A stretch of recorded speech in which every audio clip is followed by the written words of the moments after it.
해마다 연말이 되면 저마다 지나간 한 해의 열매들을 돌아봅니다. 지나간 한 해들의 감사한 제목은 무엇이었는지 한번 생각을 해보게 되죠. 그런데 신앙인들조차도 한 해의 열매를 생각해봐라 라고 이야기를 하면 내가 올 한 해 어떤 것들을 이루었는가, 세상에서 내가 무엇을 성취했고 무엇을 이루었는가, 이러한 생각들을 하게 됩니다. 감사의 제목을 떠올리라고 하면 나에게 기분 좋았던 일들, 좀 횡재하게 됐었던 일들, 그리고 우리 생활이 좀 더 윤택하게 되었던 그러한 일들을 떠올리게 됩니다.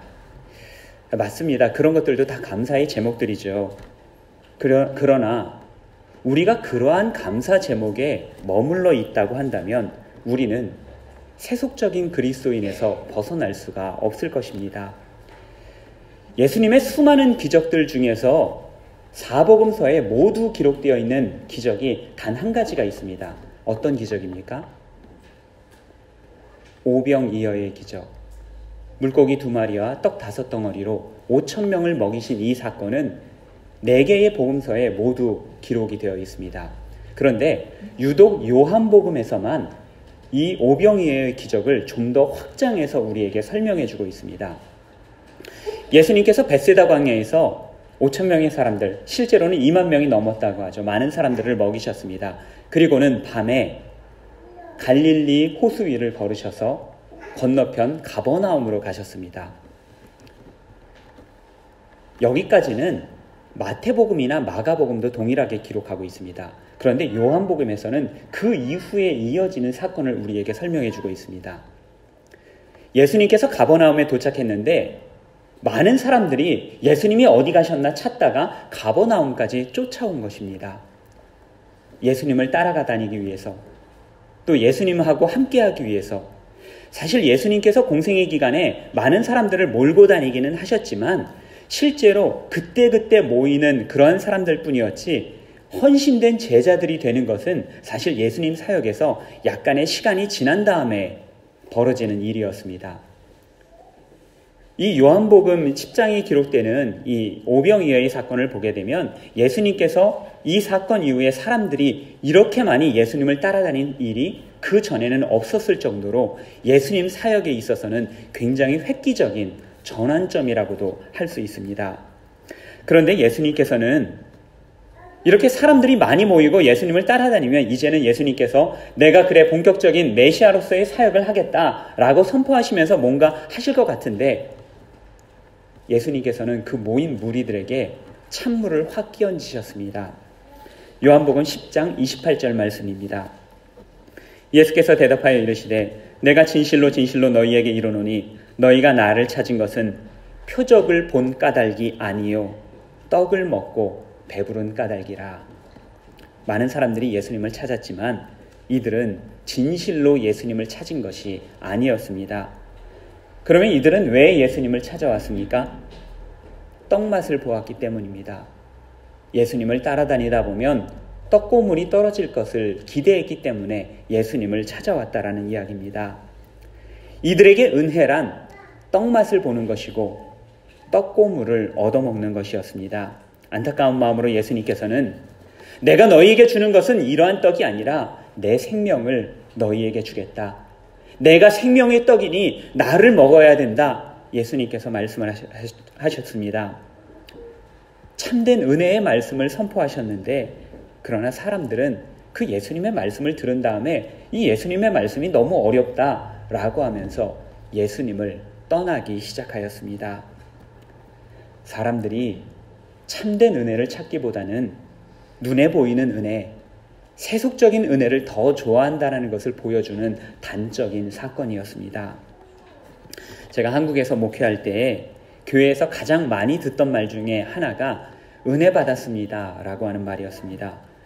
보통 예배에서 설교를 하고 나면 예배 끝나고 나가시는 분들이 늘상 버릇처럼 하는 인사가 바로 이 은혜 받았습니다 라고 하는 이야기였습니다. 성경 공부를 인도해도 가면서 인사하면서 은혜 받았습니다 라고 인사를 합니다.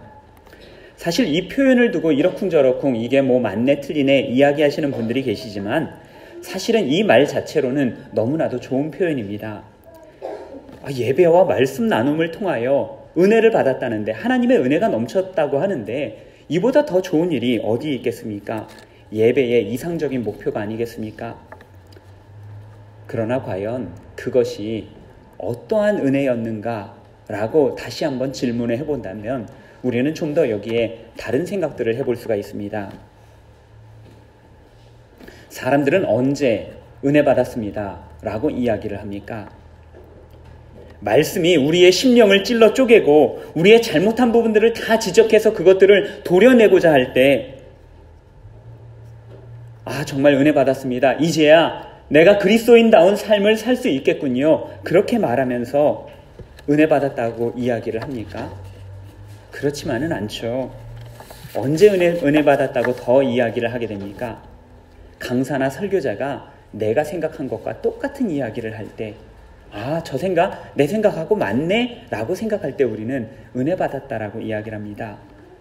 우리 마음속에 뭔가 어려움이 있었는데 복 주실 것이라고 우리의 믿음을 북돋는 그런 이야기를 해줄 때, 그럴 때 우리는 은혜 받았다라고 이야기를 합니다.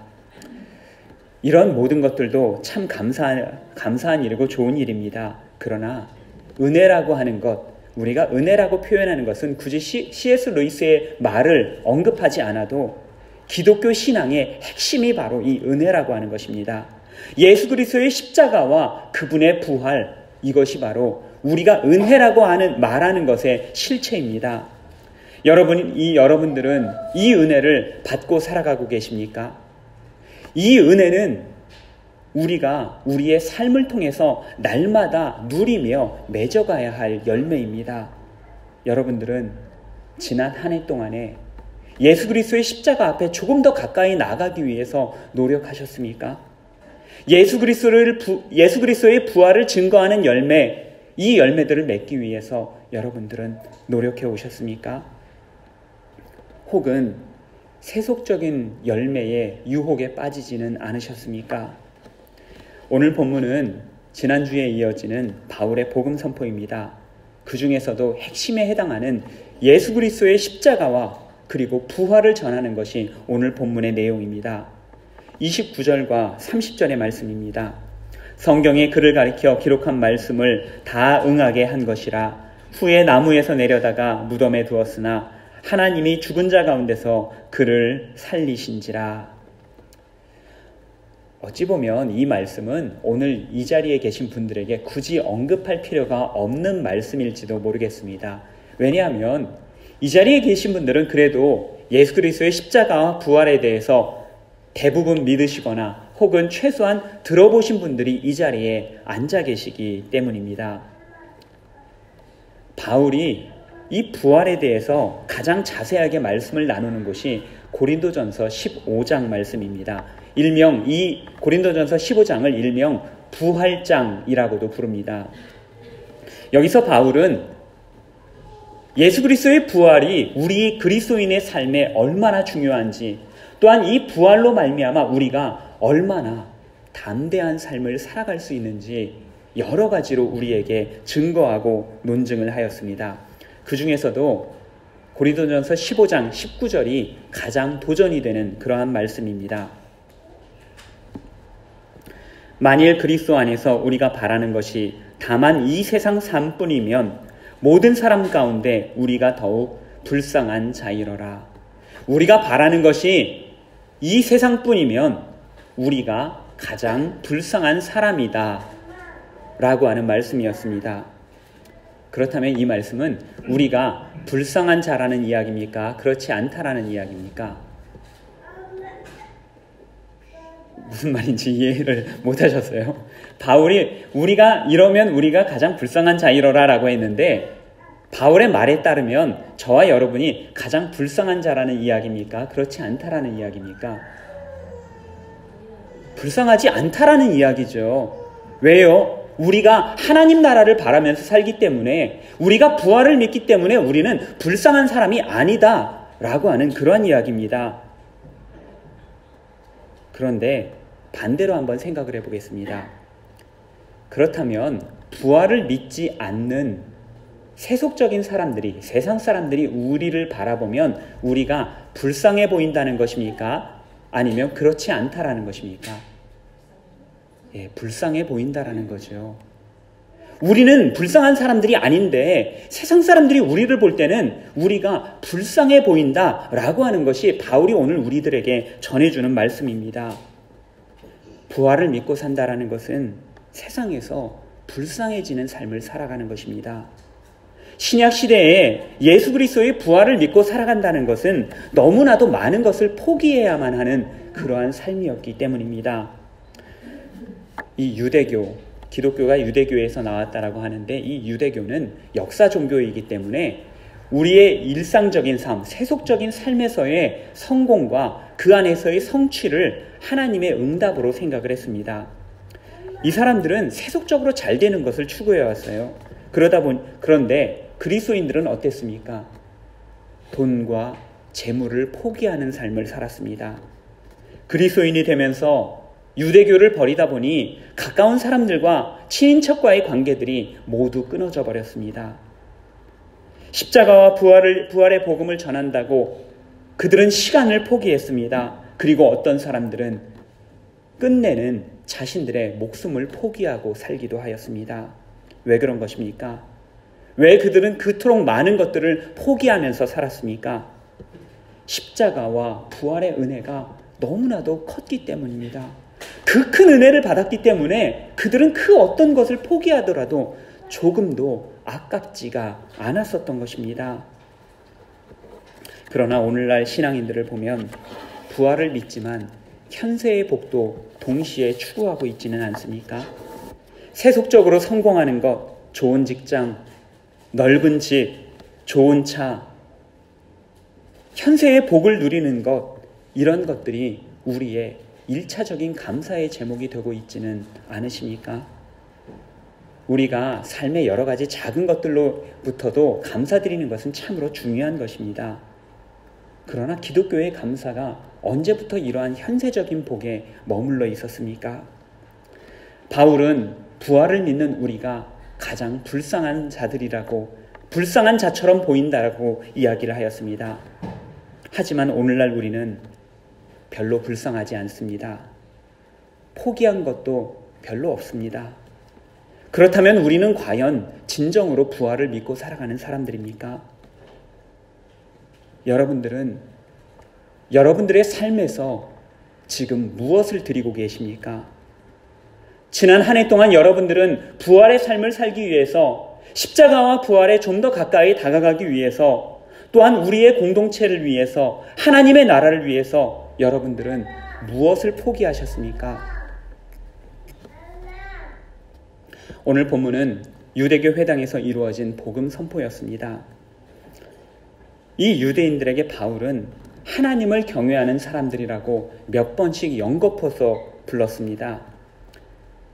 하나님을 경외하는 사람들, 이 유대인들은 항상 자신의 집과 자신들의 살 것보다 하나님의 집을 먼저 생각하던 사람들이었습니다. 그래서 10명만 모이면 회당을 짓고 그 회당을 자신들의 삶의 중심지로 삼았습니다. 하나님 나라를 먼저 생각했기 때문입니다. 혹시 우리는 너무나도 영적인 나머지 영적으로만 주님을 섬기겠다 말하고 영적으로만 기도를 해오지는 않고 계십니까? 바울이 스스로 가장 불쌍한 사람처럼 보일 것이다 라고 말한 것은 그가 주님의 몸된 공동체를 위하여 너무나도 많은 것을 쏟아부었기 때문이었을 것입니다. 내년이면 저희 추리안 소망교회와 베른교회가 역사상 처음으로 재정적으로 독립을 하는 해입니다. 엄밀한 의미에서 완전한 자립은 아닙니다. 저희 한소망교회에 베른교회가 함께하지 못한다면 여전히 우리 한소망교회의 자립은 요원한 일입니다. 또한 여전히 미션 20일에 물질적 그리고 행정적인 지원이 필요합니다. 그렇지만 저희 두 교회에 있어서 두 교회 모두가 지금처럼 좋았던 적이 역사상 없었던 것 같습니다. 우리는 여전히 미약한 상태지만 그래도 지금 우리 한소망교회는 가장 좋은 시간을 보내고 있습니다. 한국 교회에 가보면 교회 이름 중에 주님의 교회라는 이름을 붙여놓은 교회들이 참 많이 있죠. 교회가 우리 것이 아니라 하나님의 것입니다. 주님의 것입니다. 라고 고백을 하는 그런 이름입니다. 교회가 커지고 그러다 보니 교회의 기득권이 생기죠. 교회의 기득권과 주도권을 놓고서 서로 투쟁하지 않겠다라고 하는 결단과 고백입니다. 하나님께만 영광을 돌리자, 사람이 영광을 취하지 말자라고 하는 그런 의미에서 생겨난 이름이었죠. 대단히 송구합니다만 우리는 그런 것처럼 주님의 교회라고 하는 이름을 붙이기에는 너무나도 송구하고 부끄럽습니다. 기득권은 고사하고 지난 17년 동안 사실 저희 교회가 이루어 놓은 것이 변변치 못하기 때문입니다. 우리가 예배드리는 이곳에서 우리가 우리 힘으로 마련했다라고 할 수 있는 것이 얼마나 되겠습니까? 용서하고 들으시기 바랍니다. 제가 스위스 교회에 부임할 때에 부임 조건이 매년 1만 프랑을 후원해 오는 것이었습니다. 이미 여러 번 들어서 잘 아시는 분들도 계실 것입니다.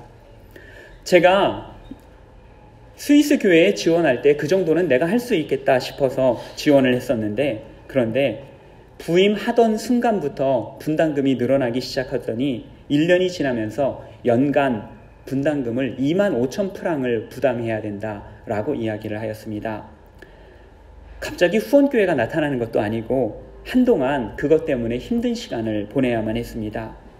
최근 분담금이 조금씩 줄어들면서 그때 졌었던 빚을 조금씩 갚고 있습니다.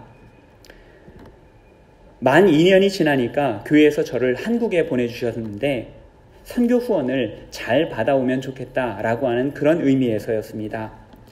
제가 한 후원교회를 방문하여서 오후 예배 때 설교를 하였는데 설교 후에 연세 드신 권사님이 저에게 찾아오셔서 저의 손을 잡아주셨습니다.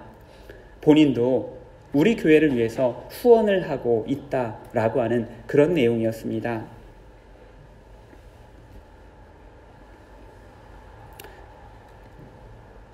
이 권사님께서 선교 후원을 하기 위해서 거리에서 상자를 주워 모아 매달 몇만 원씩 그것이 되기 때문에 그것으로 스위스에 선교원금을 한다 하셨습니다. 저와 맞잡은 손이 거칠고 그 마디가 굵었습니다. 제 손 부드러운 것이 그때처럼 부끄러운 적이 없었습니다. 그 이후로 우리가 이곳 스위스에서 부유하게 살아가고 있다라고 하는 것이 너무나도 부끄럽게 느껴졌습니다. 그 일이 3년이 다 돼가는데 그때 잡은 손의 느낌이 아직도 제 손에 생생합니다. 그 이후로 저희는 스위스에서 생활을 하면서 스스로 검소하지 않았다라고 생각이 되면 그것이 죄악처럼 여겨졌습니다. 스위스에서 외식하는 것이 죄는 아니지만 스위스에서 저희 가족끼리 외식을 한 것이 5년 동안 손으로 꼽을 정도입니다. 열심히 일하지 않으면 죄를 짓는 것 같아서 할 수 있는 대로 최선을 다해서 저에게 주어진 시간 동안 목회를 하였습니다. 제가 계산을 해보면 한 주에 평균 60시간 이상 일하는 것 같습니다. 제가 지난주에 다시 한번 확인을 해봤습니다. 제가 지난주 어제까지 일한 시간이 64시간이었습니다. 우리 교회를 위해서, 스위스 교회를 위해서 그렇게 수고하고 애쓰는 그런 기도하시는 분들이 계시는데 좋은 옷 입고 편히 쉬면서 배부르기가 너무나도 부끄러웠습니다. 제 손을 붙잡아 주셨던 권사님의 손을 기억했기 때문입니다.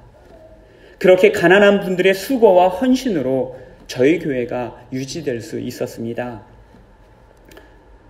우리 교회에도 그러한 분들이 계십니다.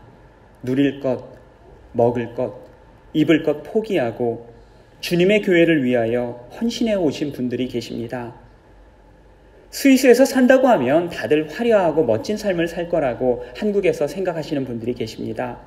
물론 그렇게 누리고 사시는 분들도 계실지 모르겠습니다.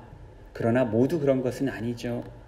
세상에서 보기 좋은 것들, 누릴 것들 포기하고 살고 있는 이유는 하나님의 나라와 주님의 교회를 선택했기 때문입니다. 받아먹을 떡을 넘어서 진짜 복을 사모하고 진짜 은혜를 붙들고 살아가는 분들이 우리 공동체에 계셨기 때문에 우리 공동체가 유지되어 왔던 것입니다. 그 수고와 헌신으로 이제 한국교회의 분담금이 사라집니다. 미안한 마음, 빚진 마음을 이제야 비로소 조금씩 덜게 된 것입니다. 부활의 믿음이 있기에 포기할 수 있었고 나눌 수 있었습니다. 그 믿음으로 믿음이 없고 실천이 없는 분들까지도 모두 은혜를 누리고 함께 공동체로 엮어져 나아가는 것입니다. 이것이 바로 오늘 바울이 말하고 있는 하나님의 은혜, 십자가와 부활의 은혜입니다. 바울은 우리에게 예수님을 소개하며 이 사람을 힘입으라 라고 권고하였습니다. 39절 말씀입니다. 또 모세의 율법으로 너희가 의롭다 하심을 얻지 못하던 모든 일에도 이 사람을 힘입어 믿는 자마다 의롭다 하심을 얻는 이것이라. 모세는 유대교의 핵심 인물이죠. 율법이 그의 손에 의해서 완성되었기 때문입니다. 그러나 모세를 힘입어서는 의롭다 하심을 얻지 못합니다. 우리를 의롭게 하시는 분, 우리를 구원하시는 분은 오직 한 분, 예수 그리스도이십니다. 또한 우리가 부활과 믿음의 삶을 살아갈 수 있는 이유, 세상의 모든 것들을 다 포기할 수 있는 이유, 예수 그리스도의 죽으심과 부활이 있기 때문입니다. 예수님께서 왜 유일한 구원의 근거가 되실까? 그분이 부활의 첫 열매가 되셨기 때문에 하나님께서 다시 살려주실 것을 믿고 자신의 목숨까지도 다 내놓으셨기 때문에 우리의 본보기가 되셨고 첫 열매가 되셨던 것입니다. 죽으면 죽으리라, 죽으면 살리라 라는 책들을 저술하였던 안희숙 사모님이 계십니다. 일제강점기에 여학교에서 음악과 일본어를 가르치며 교사로 활동을 하셨습니다. 1939년에 신사참배가 이루어졌죠. 전교생들이 함께 모여서 운동장에서 신사참배를 함께 하는데 안희수 사모님, 이 선생님 한 분만이 꼿꼿이 서서 신사참배를 거부하셨습니다. 당장에 추격이 되고 또한 지명수배가 되었습니다. 그래서 만주로 잠시 신의주 쪽으로 도망을 갔다가 그랬다가 또 하나님께서 하나님의 계시가 그분에게 임해서 평양에 가서 예언을 해라. 일본이 유황불로 멸망할 것을 예언을 해라. 그런 말씀을 받고서는 평양에 와서 예언을 하기 시작하셨습니다. 일본이 핵폭탄이 멸망했다는 것과 너무나도 이게 연관이 되는 그런 말씀이 아니었나 싶습니다. 그런데 그 예언을 하게 되니까 어떤 일이 벌어졌겠습니까? 당장에 일본 순사에게 붙잡히게 되었죠. 그러면서 그때부터 옥고가 시작이 되었습니다. 이후로 6년간 옥고를 치르는데 감옥에서 어떤 것이 가장 힘들겠습니까? 가장 힘든 것은 추위와 싸움이었다고 합니다. 형무소 내부가 얼마나 추웠는지 눈이 얼어붙어서 눈에서 고름이 나고 앞을 못 보게 되는 실명의 위기가 찾아왔다고 합니다. 형무소 안에서는 치료가 안 되기 때문에 군의관이 이것을 어떻게 할까 고민하다가 외부 병원에서 치료를 받을 수 있도록 내보내 주었다고 합니다. 이때 마중을 나왔던 면회왔던 어머니께서 안희숙 여사에게 이렇게 이야기를 하였습니다. 넌 왜 눈을 위해서 염려하니? 너가 너의 생명을 주님께 바쳤을 때 너의 눈도 같이 바친 것 아니었니? 안희숙 여사가 너무나 고통 속에 힘들어서 이렇게 대답을 했습니다. 아무렴요, 눈도 바치고 모든 것 다 바쳤어요, 어머니. 알고 있어요. 그랬더니 어머니가 다시 한번 이야기를 하셨습니다. 주님께 일단 드렸으면 주님의 것이지 너희 것이 아닐 게 아니냐. 주님께 한 번 바친 내 몸, 그리고 내 생명은 주님께서 알아서 하실 것인데 너는 왜 너희 것처럼 염려하느냐? 너의 재간으로 어떻게 하려고 하느냐? 주님께서 그 능한 지혜로 다 좋게 하실 것인데 너나 내가 눈이 어두워서 좋을 것인 고로 어둡게 하신 것은 아닐까? 주기철 목사님은 벌써 눈을 못 쓰게 되셨고 그것으로 인하여 더욱더 충성하게 된 것을 잊어버렸느냐? 사도 바울도 눈의 가시 때문에 순교하는데 도움이 되었지, 눈을 뜨고 보지 못할 것을 보고 마음이 더 상하는 것보다 눈을 감고 아무것도 안 보는 것이 너를 위해 좋은 것인 줄 생각해 본 일이 없느냐? 어머니의 말을 들은 안희숙 여사는 면회실을 빠져나와 간수에게 형무소로 돌려보내달라고 부탁을 하였습니다. 눈이 멀지도 모르는데, 죽을지도 모르는데, 안희숙 여사는 훗날 사형 집행 직전에 해방을 맞아 출소를 하게 됩니다. 그분이 살아있는 순교자라고 불리우는 이유가 바로 그 이유 때문이었습니다. 하나님께 모든 것을 맡겼을 때 그녀는 실명도 하지 않았고 1997년까지 미국에서 그리고 한국에서 여러 책을 저술하고 교회를 개척하면서 하나님께 영광 돌리는 삶을 살았습니다. 하나님께 맡긴 사람들에게 주어진 승리가 그의 삶에 있었던 것입니다. 안희숙 여사의 어머니가 너무나도 매정하게 느껴지지 않으십니까? 저는 그렇게 느껴졌습니다. 너무 매정하죠. 그러나 그 안에 부활에 대한 참된 믿음이 있었기 때문에 하나님께서 더 좋은 길로 인도하신다라는 믿음이 있었기 때문에 가능한 일이었습니다. 실천적 무신론이라는 말을 제가 종종 말씀드린 적이 있습니다. 생각이나 말로는 하나님을 믿는다고 하지만 삶과 행동에서는 하나님 없는 것처럼 살아가는 사람들, 이런 사람들을 실천적 무신론자라고 말합니다. 부활을 믿는다고 하지만 부활이 없는 것처럼, 주님께서 살아계신다라고 하지만 주님께서 지금 나를 보고 계시다라는 것을 무시한 채 외면한 채 살아가는 그러한 사람들이 있습니다. 이 땅에서의 삶이 전부인 것처럼 살아가는 삶입니다. 하나님께서 사울을 보셨을 때 사무엘에게 이렇게 말씀하셨죠. 그때 사울을 버리시면서 사무엘상 16장 17절에서 이렇게 말씀하셨습니다. 사람은 외모를 보거니와 나 여호와는 중심을 보느니라. 중심이라는 말은 심장이라는 뜻도 되고 마음이라는 뜻도 되죠. 그런데요, 이 히브리어가 의도라는 뜻으로도 해석이 되고요, 목적이라는 뜻으로도 해석이 됩니다. 하나님께서는 우리의 의도를 보고 계십니다. 우리의 목적을 보고 계십니다. 우리가 지금 무엇을 위해서 수고하는지, 우리가 지금 무엇을 얻기를 원하는지 하나님께서는 다 알고 계십니다. 그 하나님께서 예수님을 일으키셨습니다. 이 예수님을 힘입어 살라고 예수님을 우리의 첫 열매가 되게 하셨습니다. 한 해를 마감하면서 다시 한번 하나님 눈에 합당한 그리스도인 되기를 다짐해 보면 좋겠습니다. 실천적인 유신론자, 누가 보더라도 부활을 믿고 하나님 나라를 소망하면서 살아가시는 저와 여러분 되시기를 바랍니다. 세상에서 조금 불쌍해 보이면 어떻습니까? 죽으면 죽으리라고 나아갈 때 하나님께서 저와 여러분을 살려주지 않으시겠습니까? 세상에서 조금 손해보고 억울해도 하나님께서는 다 알고 계십니다. 갚아주십니다. 부활을 믿는 믿음으로 이 승리 부여잡고 살아가시는 저와 여러분 되시기를 간절히 바랍니다. 기도하겠습니다. 2018년 한 해의 열매를 돌아봅니다. 부활을 믿는다는 것이 무엇입니까? 우리는 정말 포기할 수 있었습니까? 부활을 믿고 하나님 나라와 영생을 붙들고 살아왔습니까? 하나님 나라와 공동체를 위하여 우리는 과연 무엇을 섬겼고 무엇을 포기하였습니까? 저희도 부활하신 우리 예수님을 힘입어 살아가게 하여 주시옵소서.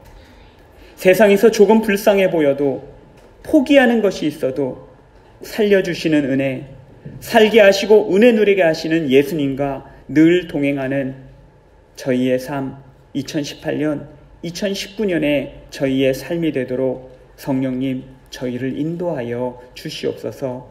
예수님 이름으로 간절히 기도드립니다. 아멘.